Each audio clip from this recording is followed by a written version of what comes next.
Muy buenos días. La vida solamente hay que disfrutarla. Es mejor pensar en la vida como si fuera un baile.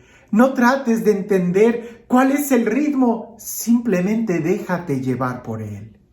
Hoy en el Evangelio vemos a los discípulos que son tan humanos. Yo pienso y estoy seguro que si trajéramos a los discípulos el día de hoy aquí entre nosotros, nos sorprenderíamos al darnos cuenta que es precisamente como cualquiera de nosotros. Y prueba de ello es el Evangelio el día de hoy, donde ellos están hablando de cosas tan humanas, tan humanas que cuesta pensar que sean los apóstoles quienes están discutiendo esto cuando Jesús está en medio de ellos. El problema no es solamente la discusión, sino lo que hay después. Afortunadamente los apóstoles sí lograron entender muy bien el mensaje y lograron ponerlo en práctica. El día de hoy, quizás nosotros podemos discutir de los mismos temas que los apóstoles. La pregunta es, ¿y lo estamos poniendo nosotros en práctica? Escucha lo que dice el Evangelio el día de hoy. Dice así: un día surgió entre los discípulos una discusión sobre quién era el más grande de ellos. Dándose cuenta Jesús de lo que estaban discutiendo, tomó a un niño, lo puso junto a sí y les dijo: el que reciba a este niño en mi nombre, me recibe a mí. Y el que me recibe a mí, recibe también al que me ha enviado. En realidad, el más pequeño entre todos ustedes, ese es el más grande.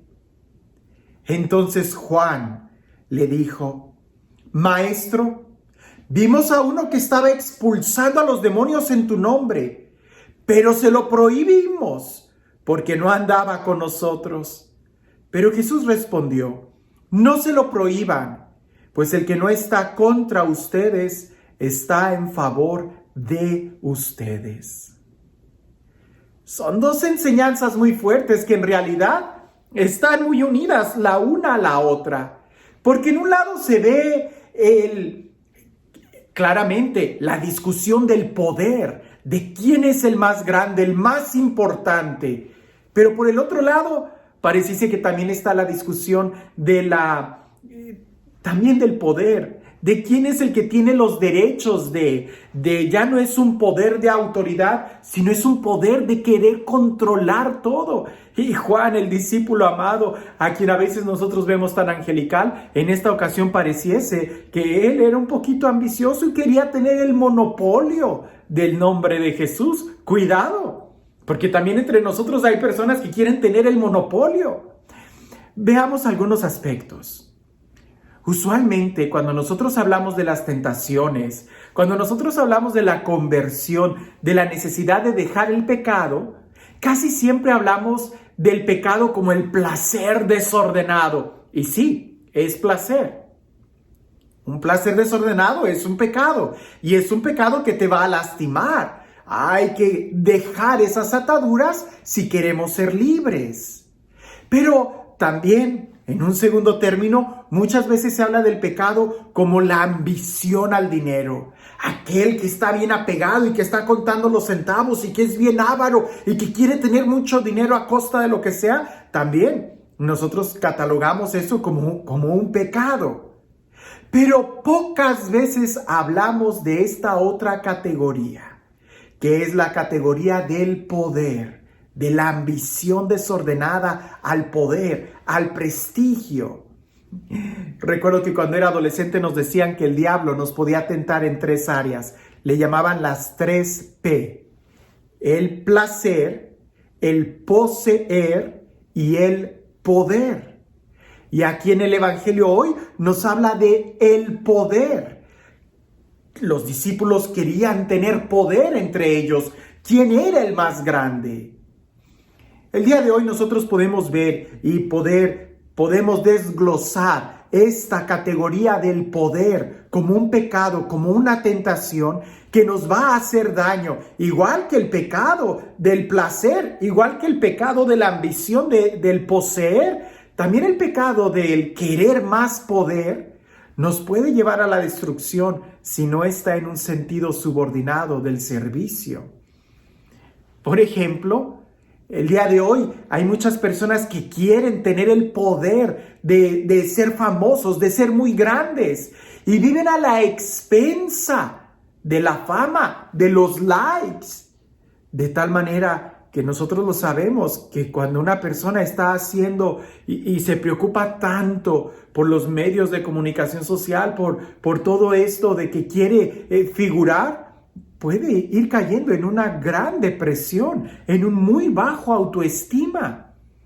Otras personas, por ejemplo, logran enojarse mucho cuando alguien les comenta algo negativo. También se enojan y hay una especie hasta de bullying en donde gente quiere sacar su veneno solamente tratando de destruir o difamar o hablar mal de los demás. Pero cuando eso lo hacen y tú quieres ese poder, ten cuidado, porque ese afán del poder va a hacer también que seas muy delicado, que seas muy frágil y que esos comentarios puedan destruirte, herirte.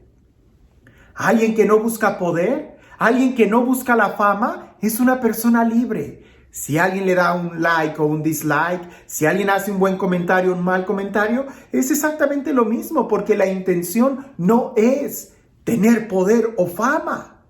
Hoy vemos esto entre los adolescentes, que es algo muy preocupante. Debemos de enseñarles a simplemente ser libres, que no importa qué tantos contactos tienes.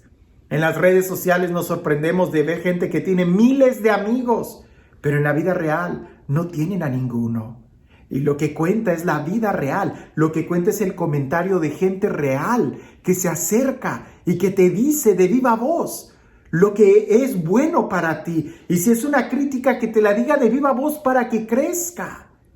Ese afán de querer la fama, de querer el poder, de querer estar comentando todo y evaluando todo, hay que tener cuidado porque puede caer en la categoría de lo que los discípulos estaban peleando. Los famosos influencers que quieren crecer más y crecer más y crecer más. Y también hemos visto cómo ellos han caído muy bajo. Sin entrar en tanta discusión, sabemos de algunos influencers que hasta han acabado con su vida por tristemente querer alcanzar más y más. Por eso hay que tener cuidado. Son unas nuevas formas en donde el diablo nos está tentando para que nosotros caigamos en sus redes. No estoy diciendo que no usemos los medios de comunicación, hay que usarlos. Pregúnteme a mí, yo quiero estar presente en todas las áreas, pero no por mí, sino porque quiero que el evangelio esté ahí, que haya una opción más para conocer a Jesús en todos los medios de comunicación. Pero también tengo yo que ser muy sincero conmigo mismo y no pretender y no querer yo estar figurando de tal manera que si alguien piensa algo diferente a mí y me escribe una sarta de cosas como lo ha sucedido, simplemente yo digo, bueno, pues no, mi intención es poner el evangelio y que el evangelio sea lo que provoque sentimientos en las personas. Algo parecido es lo que le pasó al discípulo Juan. Él quería tener el monopolio de Jesús. Nosotros no podemos controlar a Jesús. En tal caso hay que dejar que Él nos controle a nosotros. Porque por ese afán de querer nosotros figurar, de querer tener poder, también podemos estar dándole órdenes a Dios y estarle diciendo a Dios lo que tiene que hacer porque yo tengo el poder. No. El poder solamente lo tiene Jesús.